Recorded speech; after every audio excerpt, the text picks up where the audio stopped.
Hey everybody, Thomas here. So I haven't done a video in over a week, and I apologize. It's been very busy at work. But I'm out here on the Massey Ferguson tractor. She's kind of dirty right now. As you see, 172 hours. Tractor's been running great. But this right here is an example of just the massive lift capacity of this tractor, even at idle. I mean, yeah, she's going slow and all, but that is one heavy log. That is a 13-foot long water oak log, which I'm going to be turning this into flooring for Mr. Robert.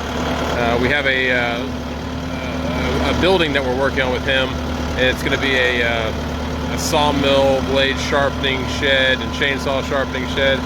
We're going to go and get this on the mill here, and this is a monstrosity of a log. We're talking, this is heavy. I'll have to run some numbers. I mean, I can see, it's hard to tell, but my front tires are squatting a wee bit.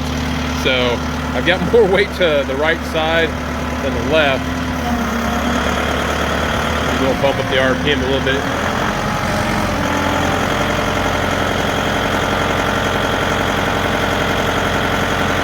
This is a heavy, heavy log.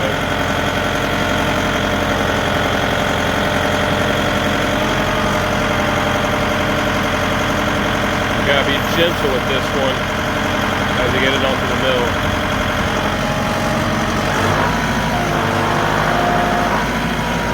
Gentle.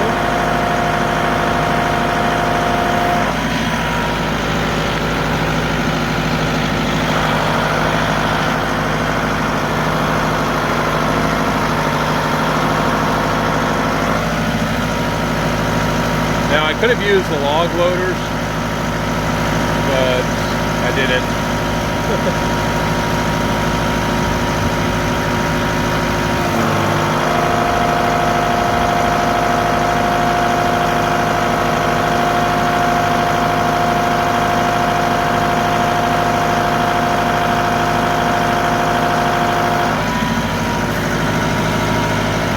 Alright, just checking to make sure I'm clear all around. Gentle. Woo. That's a massive log.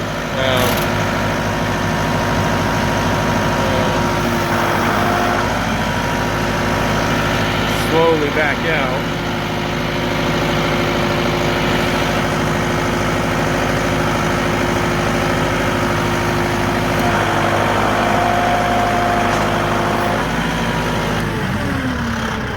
So most of that was done at an idle speed.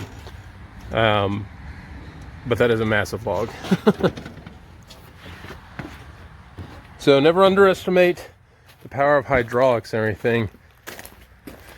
Again, this thing we turned to 3/4 inch flooring for Mr. Robert. Just show you. So my mill is not maxed out, but that's a big log. I'll throw some numbers on the screen and say the dimensions of the log and the weight of the log. But the Massey Ferguson's doing great. I could not be happier with this tractor. Now my buddy Mr. Jack and Mr. Robert both have an LS tractor, and I've actually been pretty impressed. Horsepower range are similar on both of these, or all three of them I guess you would say.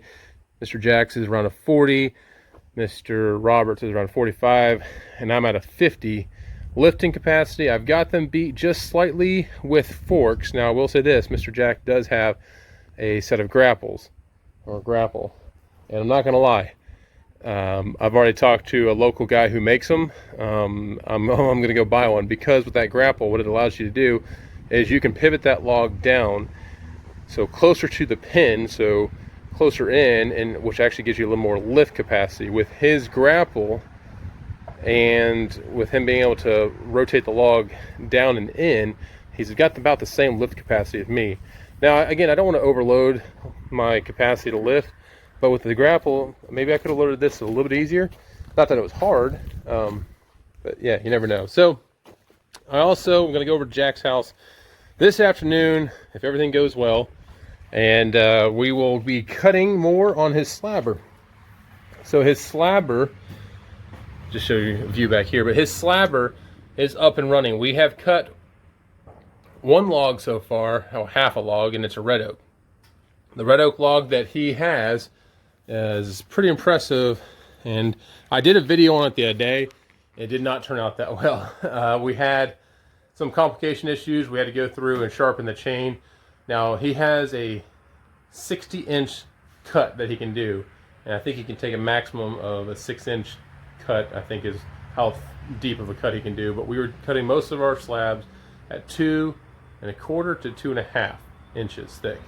The widest one that we cut last week was 43, 42 inches wide. And the slabs, so after you cut the slab, then you have to figure out how to get the silly slab off. The slabs themselves, if you saw me with the red oak slab I did, that was at 30 inches. And it had nothing on those slabs we were trying to move the other day. And they are just dangerous to move around without a... Forks is better than a grapple for that, because a grapple you'll actually hurt it. But you know, we're working on a method to remove slabs once we get them cut. But I'm going to head over to Jack's this afternoon. We're going to try to cut up a little more on the oak that we currently have out there, and then we're going to try to cut some pecan. I also am going to bring over a giant cedar log that has about 38 inches diameter and see if we can cut some cookies off that with his setup. So the issue we ran into when we were running it was the angle of the teeth. When we put them onto the chainsaw sharpener, he's using a mechanical chainsaw sharpener, the angle of the teeth was like, on one side was a little bit less than 10, on the other side is a little bit greater than 10. And we did some research. Anywhere between 5 to 15 is what people run these Peterson ones. So it's not dedicated Slabber, but it's a Slabber attachment. We went ahead and changed everything to 10 degrees on the blade there, and it seemed to be cutting a lot better, left less marks in the wood. But we're still fine-tuning, learning how that works. Hopefully I'll get that video posted this weekend. Work schedule's been kind of crazy here recently with all the recent outbreaks of, you know, this upper respiratory COVID-19 thing that's out, but you know, we'll see. All right, stay tuned, and more to follow. I'm still here. All right, just a little bit of bonus shot here. So this is what came out of that log. This is an 18 by 20 cant. There's a little bit of live edge, not a whole lot, just a little bit. But what I'm going to do with this is I'm going to do 3 cuts at 12 inches and 6 inches, so really 2 cuts. But I have 3 cants. I'll have some 16-inch cants that I'll then turn the entire log upwards and then start slabbing down to 3/4 inch boards for flooring. A bit insane, but yeah, this is gonna be one heck of a flooring, because the rest of the flooring that I did, I've already cut up that southern live oak log, if you saw that in the past. So yeah, water oak and live oak flooring. It's going to be pretty intense. All right, we'll see you.